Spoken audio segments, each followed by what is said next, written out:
ઓમ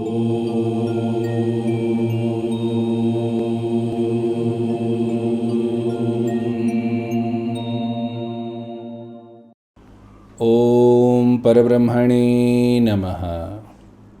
શ્રીમદ્ ભાગવત મહાપુરાણ દશમ સ્કંધ અધ્યાય 89. શ્રી શુકદેવજી કહે છે, હે પરીક્ષિત, એકવાર સરસ્વતી નદીના પવિત્ર કિનારે યજ્ઞ પ્રારંભ કરવા માટે મોટા મોટા ઋષિમુનિઓ એકઠા થયા. તે લોકોમાં એ વિષયમાં વાદવિવાદ થયો કે બ્રહ્મા, વિષ્ણુ અને શિવમાં સૌથી મોટા કોણ છે. તે લોકોએ આ વાત જાણવા માટે બ્રહ્મા, વિષ્ણુ અને શિવની પરીક્ષા લેવાના ઉદ્દેશ્યથી બ્રહ્માના પુત્ર ભૃગુજીને તેમની પાસે મોકલ્યા. મહર્ષિ ભૃગુ સર્વપ્રથમ બ્રહ્માજીની સભામાં ગયા. તેમણે બ્રહ્માજીના ધૈર્ય વગેરેની પરીક્ષા કરવા માટે ન તેમને નમસ્કાર કર્યા કે ન તેમની સ્તુતિ કરી. તેથી પોતાના તેજથી પ્રકાશતા બ્રહ્માજી તેમના ઉપર ક્રોધાયમાન થયા. પરંતુ બ્રહ્માજીએ પોતાના તે પુત્રનો નાશ કરવા મનમાં ઉપજેલા ક્રોધને જેમ અગ્નિને અગ્નિથી જ ઉત્પન્ન થયેલા પાણી વડે મનુષ્ય શાંત કરે છે, તેમ મારું જ બીજું આ રૂપ આ મારો પુત્ર છે એવા ભાવથી પોતાના ક્રોધને શાંત કર્યો. ત્યાંથી મહર્ષિ ભૃગુ કૈલાસમાં ગયા. દેવાધિદેવ શંકરજીએ જોયું કે મારા ભાઈ ભૃગુ આવ્યા છે, ત્યારે તેમણે ખૂબ આનંદથી ઊભા થઈને તેમનું આલિંગન કરવા માટે ભુજાઓ લંબાવી. પરંતુ મહર્ષિ ભૃગુએ તેમને આલિંગન ન કર્યું અને કહ્યું, તમે તો લોક અને વેદ મર્યાદાનું ઉલ્લંઘન કરો છો, તેથી હું તમને મળતો નથી. ભૃગુજીની આ વાત સાંભળીને ભગવાન શંકર ભારે ક્રોધિત થઈ ગયા. તેમની આંખો પહોળી થઈ ગઈ. તેઓ ત્રિશૂળ ઉઠાવી ભૃગુને મારવા તૈયાર થયા. પરંતુ તે સમયે ભગવતી સતીએ તેમના ચરણોમાં પડીને નમ્રતાપૂર્વક વિનંતી કરી અને જેમ તેમ કરીને તેમનો ક્રોધ શાંત કર્યો. હવે મહર્ષિ ભૃગુજી ભગવાન વિષ્ણુ પાસે વૈકુંઠમાં ગયા. તે સમયે ભગવાન વિષ્ણુ લક્ષ્મીજીના ખોળામાં મસ્તક મૂકી સૂઈ રહ્યા હતા. ભૃગુજીએ જઈને તેમની છાતીમાં જોરથી એક લાત મારી. ભક્તવત્સલ ભગવાન વિષ્ણુ લક્ષ્મીજી સાથે પોતાની શૈયાથી ઉતરીને ઊભા રહી ગયા અને મુનિને મસ્તક નમાવી પ્રણામ કર્યા. ભગવાને કહ્યું, બ્રહ્મન, આપનું સ્વાગત છે, ભલે પધાર્યા. આ આસન ગ્રહણ કરી થોડો સમય વિશ્રામ કરો. પ્રભુ, મને આપના આગમનની ખબર ન હતી, તેથી હું આપની સામે ન આવી શક્યો. મારો અપરાધ ક્ષમા કરો. હે મહામુનિ, આપના ચરણકમળ અત્યંત કોમળ છે. આમ કહીને ભૃગુજીના ચરણોને ભગવાન પોતાના હાથમાં લઈ દબાવવા લાગ્યા અને કહ્યું, મહર્ષિ, આપનું ચરણોદક તીર્થોને પણ તીર્થ બનાવનારું છે. આપ તેનાથી વૈકુંઠ લોક, મને અને મારી અંદર રહેલા લોકપાલોને પવિત્ર કરો. હે ભગવાન, આપના ચરણકમળના સ્પર્શથી મારા તમામ પાપો નષ્ટ થઈ ગયા. તેથી આજે હું લક્ષ્મીનો એકમાત્ર સ્થાયી આશ્રય બન્યો છું. હવે આપના ચરણોના ચિહ્નવાળા મારા વક્ષસ્થળ પર લક્ષ્મી સદા સર્વદા નિવાસ કરશે. શ્રી શુકદેવજી કહે છે, જ્યારે ભગવાને ખૂબ જ ગંભીર વાણીથી આ પ્રમાણે કહ્યું, ત્યારે ભૃગુજી પરમ સુખી અને તૃપ્ત થઈ ગયા. ભક્તિવશ તેમનું ગળું ભરાઈ ગયું, આંખોમાં આંસુ છલકાઈ ગયા અને તેઓ મૌન થઈ ગયા. હે પરીક્ષિત, ભૃગુ ત્યાંથી બ્રહ્મવાદી મુનિઓના સત્સંગમાં આવ્યા અને તેમણે બ્રહ્મા, શિવ અને વિષ્ણુ ભગવાનને ત્યાં જે કોઈ અનુભવ થયો તે બધું કહી સંભળાવ્યું. ભૃગુનો અનુભવ સાંભળીને બધા ઋષિમુનિઓ અત્યંત વિસ્મિત થઈ ગયા. તેમનો સંદેહ દૂર થઈ ગયો. ત્યારથી તેઓ ભગવાન વિષ્ણુને જ સર્વશ્રેષ્ઠ માનવા લાગ્યા, કારણ કે તેઓ જ શાંતિ અને અભયના ઉદ્ગમ સ્થાન છે. ભગવાન વિષ્ણુથી જ સાક્ષાત ધર્મ, જ્ઞાન, વૈરાગ્ય, 8 પ્રકારના ઐશ્વર્યો અને ચિત્તને શુદ્ધ કરનારો યશ પ્રાપ્ત થાય છે. શાંત, સમચિત્ત, અકિંચન અને સર્વને અભય આપનારા સાધુ મુનિઓની તેઓ જ એકમાત્ર પરમ ગતિ છે એવું બધા શાસ્ત્રો કહે છે. તેમની પ્રિય મૂર્તિ છે સત્વ અને ઈષ્ટદેવ છે બ્રાહ્મણ. નિષ્કામ, શાંત અને વિવેક સંપન્ન પુરુષો તેમની ભક્તિ કરે છે. રાક્ષસ, અસુર અને દેવતા આ ત્રણેય જો કે વિષ્ણુ ભગવાનની ત્રિગુણાત્મક માયાથી જન્મેલી 3 પ્રકારની આકૃતિઓ છે.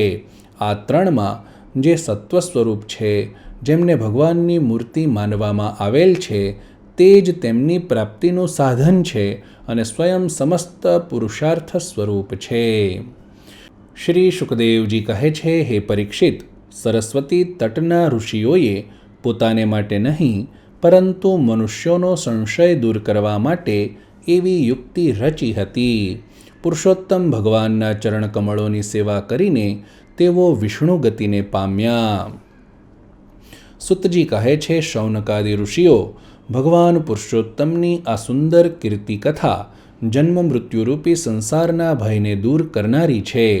આ વ્યાસનંદન ભગવાન શ્રી શુકદેવજીના મુખારવિંદથી નીકળેલી સુગંધિત અમૃતધારા છે. આ સંસારના લાંબા પથના જે મુસાફરો પોતાના કાનરૂપી પડિયાથી આનું નિરંતર પાન કરતા રહે છે, તેમનો બધો થાક જે જગતમાં આમ તેમ ભટકવાથી થાય છે, તે ઉતરી જાય છે. શ્રી શુકદેવજી કહે છે, હે પરીક્ષિત, એક દિવસની વાત છે. દ્વારકાપુરીમાં કોઈ બ્રાહ્મણને ત્યાં પુત્રનો જન્મ થયો, પરંતુ તે જન્મતા જ મરી ગયો. બ્રાહ્મણ પોતાના બાળકનું મૃત શરીર લઈને રાજમહેલના દ્વાર પર ગયો અને ત્યાં તેને મૂકીને અત્યંત દુઃખી થઈને રડતા રડતા કહેવા લાગ્યો, એમાં શંકા નથી કે બ્રાહ્મણદ્રોહી, ધૂર્ત, કૃપણ અને વિષયી રાજાઓના કર્મદોષથી જ મારો પુત્ર મરી ગયો છે. જે રાજા સિંહાસન પરાયણ, દુરાચારી અને અજિતેન્દ્રિય હોય છે, તેને રાજા માનીને સેવા કરનારી પ્રજા દરિદ્રી થઈને દુઃખો ભોગવે છે અને તેમની સામે સંકટો ઉપર સંકટો આવતા રહે છે. હે પરીક્ષિત, આ જ પ્રમાણે પોતાના બીજા અને ત્રીજા પુત્રનું પણ જન્મતાની સાથે જ મૃત્યુ થતાં તે બ્રાહ્મણ પુત્રની લાશ રાજભવન આગળ નાખી ગયો અને તે જ વાત દોહરાવીને કહી ગયો. 9મા પુત્રના મરી જવાથી જ્યારે તે ત્યાં આવ્યો ત્યારે તે સમયે ભગવાન શ્રી કૃષ્ણની પાસે અર્જુન પણ બેઠા હતા. તેમણે બ્રાહ્મણની વાત સાંભળીને તેને કહ્યું, બ્રહ્મન, આપના નિવાસસ્થાન દ્વારકામાં કોઈ ધનુષ્યધારી ક્ષત્રિય નથી કે શું? એવું લાગે છે કે આ બધા યાદવો તો પ્રજાપાલનના કર્તવ્યને છોડીને યજ્ઞ કરવા બેઠેલા બ્રાહ્મણો જેવા છે, જેમના રાજ્યમાં ધન, સ્ત્રી અથવા પુત્રોથી વિયુક્ત થઈને બ્રાહ્મણ દુઃખી થતા હોય તે ક્ષત્રિય નથી. ક્ષત્રિયના વેશમાં પેટ ભરવાવાળા નટ અર્થાત અભિનેતા છે. તેમનું જીવન વ્યર્થ છે. હે બ્રહ્મદેવ, હું સમજું છું કે તમે પતિ પત્ની તમારા બાળકોના મૃત્યુથી દીન બની ગયા છો. હું આપના સંતાનોનું રક્ષણ કરીશ. જો હું મારી પ્રતિજ્ઞા પૂરી ન કરી શક્યો તો અગ્નિમાં પડીને આત્મહત્યા કરીશ અને આ રીતે મારા પાપનું પ્રાયશ્ચિત્ત થઈ જશે. બ્રાહ્મણે કહ્યું, અર્જુન, અહીં બલરામજી, ભગવાન શ્રી કૃષ્ણ, ધનુષ્યધારીઓમાં શ્રેષ્ઠ પ્રદ્યુમ્નજી, એવા જ અનિરુદ્ધજી પણ જ્યારે મારા બાળકોનું રક્ષણ કરવા સમર્થ નથી, ત્યારે તમે આને કઈ રીતે કરવા ચાહો છો? ખરેખર આ તમારી મૂર્ખતા છે. હું તમારી વાત પર બિલકુલ વિશ્વાસ કરતો નથી. અર્જુને કહ્યું, હું બલરામ, શ્રી કૃષ્ણ અથવા પ્રદ્યુમ્ન નથી. હું અર્જુન છું, જેનું ગાંડીવ નામનું ધનુષ્ય વિશ્વવિખ્યાત છે. બ્રહ્મદેવ, તમે મારા બળ પરાક્રમનું અપમાન ન કરો. તમે જાણતા નથી, હું મારા પરાક્રમથી ભગવાન શંકરને યુદ્ધમાં સંતુષ્ટ કરનાર વીર અર્જુન છું. ભગવાન, હું તમને વધારે શું કહું? હું યુદ્ધમાં સાક્ષાત મૃત્યુને પણ જીતીને તમારા સંતાનને પાછા લાવી આપીશ. હે પરીક્ષિત, જ્યારે અર્જુને તે બ્રાહ્મણને આ પ્રમાણે વિશ્વાસ આપ્યો ત્યારે તે બ્રાહ્મણ લોકોની સામે તેમના બળ પરાક્રમના વખાણ કરતો રહીને ખૂબ પ્રસન્નતા સાથે પોતાને ઘેર પાછો આવ્યો. પ્રસવનો સમય નજીક આવ્યો ત્યારે બ્રાહ્મણ અધીરો થઈને અર્જુન પાસે આવ્યો અને કહેવા લાગ્યો, આ વખતે તમે મારા બાળકને મૃત્યુથી બચાવી લો. આ સાંભળીને અર્જુને શુદ્ધ જળથી આચમન કર્યું તથા ભગવાન શંકરને નમસ્કાર કર્યા. પછી દિવ્ય અસ્ત્રોનું સ્મરણ કર્યું અને ગાંડીવ ધનુષ પર પણશ ચઢાવીને હાથમાં લઈ લીધું. અર્જુને બાણોને અનેક પ્રકારે અસ્ત્રમંત્રોથી અભિમંત્રિત કરીને પ્રસૂતિગૃહને ચારે બાજુથી ઘેરી લીધું. આ પ્રમાણે તેમણે સૂતિકાગૃહની ઉપર નીચે આજુબાજુ બાણોનું જાણે એક પાંજરો જ બનાવી દીધું. ત્યાર પછી બ્રાહ્મણ પત્નીએ એક પુત્રને જન્મ આપ્યો, જે વારંવાર રડી રહ્યો હતો, પરંતુ જોતજોતામાં તે શરીર સાથે આકાશમાં અંતર્ધાન થઈ ગયો. હવે તે બ્રાહ્મણ ભગવાન શ્રી કૃષ્ણની સામે જ અર્જુનની નિંદા કરવા લાગ્યો. તેણે કહ્યું, મારી મૂર્ખતા તો જુઓ, મેં આ નપુંસકની બડાઈની વાતો પર વિશ્વાસ મૂક્યો. ભલા જેને પ્રદ્યુમ્ન, અનિરુદ્ધ, અરે બલરામ અને સાક્ષાત ભગવાન શ્રી કૃષ્ણ પણ ન બચાવી શક્યા, તેની રક્ષા કરવા બીજું કોણ સમર્થ છે? મિથ્યાવાદી અર્જુનને ધિક્કાર છે. પોતાના મોઢે પોતાની બડાઈ કરવાવાળા અર્જુનના ધનુષ્યને ધિક્કાર છે. આની બુદ્ધિ તો જુઓ.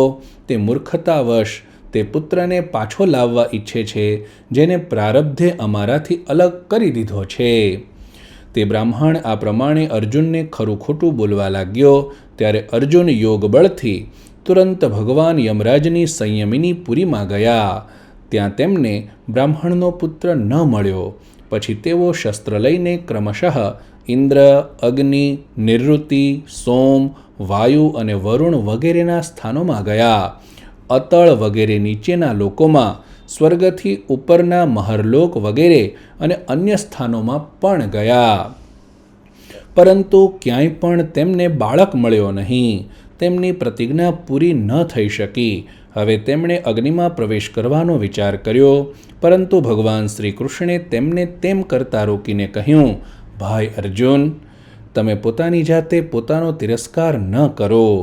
હું તમને બ્રાહ્મણના બધા બાળકો હમણાં દેખાડું છું.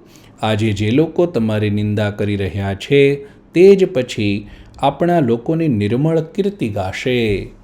સર્વશક્તિમાન ભગવાન શ્રી કૃષ્ણે આ પ્રમાણે સમજાવીને અર્જુન સાથે પોતાના દિવ્ય રથ પર બેસી પશ્ચિમ દિશામાં પ્રસ્થાન કર્યું. તેમણે 7 પર્વતોવાળા 7 દ્વીપ, 7 સમુદ્ર અને લોકાલોક પર્વતને ઓળંગીને ઘોર અંધકારમાં પ્રવેશ કર્યો.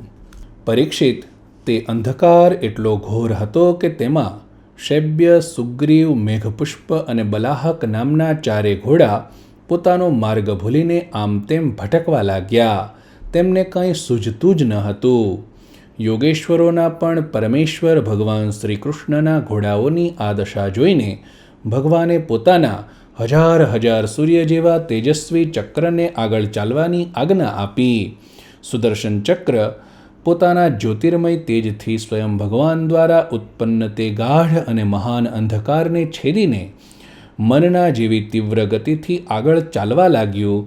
તે સમયે ભગવાન શ્રીરામના છોડેલા અને રાક્ષસોની સેનામાં પ્રવેશી રહેલા બાણ જેવું તે લાગતું હતું. આ પ્રમાણે સુદર્શન ચક્ર દ્વારા નિર્દેશિત માર્ગે ચાલીને રથ અંધકારની અંતિમ સીમા પર પહોંચ્યો. તે અંધકારની પેલી તરફ અનંત અપાર શ્રેષ્ઠ જ્યોતિ 4 તરફ ફેલાયેલી દેખાઈ. તેને જોઈને આંખો અંજાઈ ગઈ. અર્જુને વિવશ થઈને બંને આંખો બંધ કરી દીધી. ત્યાર પછી ભગવાનના રથે દિવ્ય જળરાશિમાં પ્રવેશ કર્યો. ખૂબ જ જોરદાર આંધી ચાલી રહી હોવાને કારણે તે જળમાં મોટા મોટા તરંગો ઉછળતા હતા, જે બહુ સુંદર લાગતા હતા. ત્યાં એક બહુ વિશાળ મહેલ હતો. તેમાં મણિયોના 1000 સ્તંભો ચળકતા હતા. તેને કારણે 4 બાજુ બહુ ઉજ્જવળ પ્રકાશ ફેલાઈ રહ્યો હતો. તે મહેલમાં ભગવાન શેષજી બિરાજેલા હતા. તેમનું શરીર અત્યંત ભયાનક અને અદ્ભુત હતું. તેમના સહસ્ર મસ્તક હતા અને દરેક ફણા પર સુંદર સુંદર મણિ જગમગી રહ્યો હતો. દરેક મસ્તકમાં 2 નેત્રો હતા અને તે બહુ જ ભયંકર હતા. તેમનું સંપૂર્ણ શરીર કૈલાસ જેવું શ્વેતવર્ણનું હતું અને ગળું અને જીભ નીલા રંગના હતા.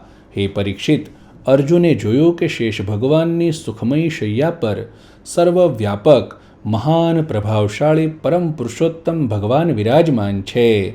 તેમના શરીરની કાંતિ વર્ષાકાળના મેઘ જેવી શ્યામ હતી. અત્યંત સુંદર પીળું વસ્ત્ર ધારણ કરેલું છે. મુખ પર પ્રસન્નતા ખીલી રહી છે અને વિશાળ નેત્રો બહુ જ સુંદર લાગે છે.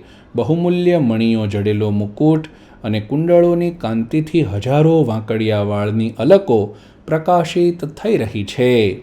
લાંબી લાંબી 8 ભુજાઓ છે. ગળામાં કૌસ્તુભ મણિ છે. વક્ષસ્થળ પર શ્રીવત્સનું ચિહ્ન બિરાજી રહ્યું છે અને ઘૂંટણો સુધી વનમાળા લટકી રહી છે. અર્જુને જોયું કે તેમના નંદ સુનંદ વગેરે પાર્ષદો, ચક્ર, સુદર્શન વગેરે મૂર્તિમાન આયુધો તથા પુષ્ટિ, શ્રી, કીર્તિ, અજા આ ચારે શક્તિઓ તથા બધી જ રિદ્ધિઓ વગેરે બ્રહ્માદિ લોકપાલોના અધીશ્વર ભગવાનની સેવા કરી રહી છે. હે પરીક્ષિત, ભગવાન શ્રી કૃષ્ણે પોતાના જ સ્વરૂપ શ્રી અનંત ભગવાનને પ્રણામ કર્યા. અર્જુન તેમના દર્શનથી થોડા ભયભીત થઈ ગયા હતા. શ્રી કૃષ્ણ પછી તેમણે પણ તેમને પ્રણામ કર્યા અને તેઓ હાથ જોડીને ઊભા થઈ ગયા. હવે બ્રહ્માદિ લોકપાલોના સ્વામી ભૂમા પુરુષે હસીને ગંભીર વાણીથી કહ્યું, શ્રી કૃષ્ણ અને અર્જુન, મેં તમને બંનેને જોવા માટે જ બ્રાહ્મણના પુત્રો મારી પાસે મંગાવી લીધા હતા. તમે બંનેએ ધર્મની રક્ષા માટે મારી કલાઓ સાથે પૃથ્વી પર અવતાર ગ્રહણ કર્યો છે.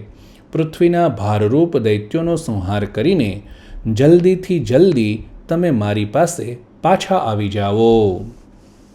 તમે બંને ઋષિવર નર અને નારાયણ છો. જો કે તમે પૂર્ણકામ અને સર્વશ્રેષ્ઠ છો, છતાં પણ જગતની સ્થિતિ અને લોકસંગ્રહ માટે ધર્મનું આચરણ કરો.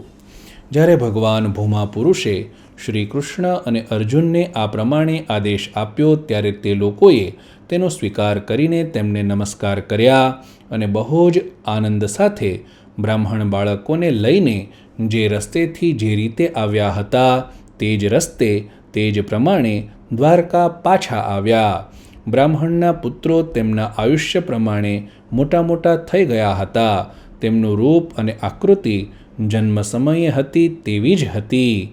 તેમને ભગવાન શ્રી કૃષ્ણ અને અર્જુને તેમના પિતાને સોંપી દીધા. ભગવાન વિષ્ણુના એ પરમધામને જોઈને અર્જુનના આશ્ચર્યનો પાર ન રહ્યો.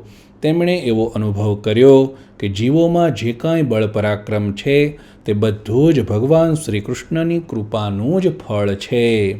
હે પરીક્ષિત, ભગવાને બીજી પણ એવી અનેક ઐશ્વર્ય અને વીરતાથી પરિપૂર્ણ લીલાઓ કરી. લોકદ્રષ્ટિમાં સાધારણ લોકો જેવા સાંસારિક ભોગ કર્યા અને મોટા મોટા મહારાજાઓ જેવા શ્રેષ્ઠ શ્રેષ્ઠ યજ્ઞો કર્યા. ભગવાન શ્રી કૃષ્ણે આદર્શ મહાપુરુષોના જેવું આચરણ કરતા રહીને બ્રાહ્મણ વગેરે સઘળી પ્રજાઓના બધા મનોરથો જેમ ઇન્દ્ર પ્રાણીઓ માટે વરસાદ વરસાવે છે તેમ પૂર્ણ કર્યા. તેમણે ઘણા અધર્મી રાજાઓને પોતે જ મારી નાખ્યા અને કેટલાકને અર્જુન વગેરે પાસે મરાવી નાખ્યા. આ પ્રમાણે ધર્મરાજ, યુધિષ્ઠિર વગેરે ધાર્મિક રાજાઓ દ્વારા તેમણે અનાયાસે જ સમસ્ત પૃથ્વી પર ધર્મ મર્યાદાની સ્થાપના કરી દીધી. આમ દશમ સ્કંધના ઉત્તરાર્ધ અંતર્ગત દ્વિજકુમારને લાવવા એ નામનો 89મો અધ્યાય સમાપ્ત.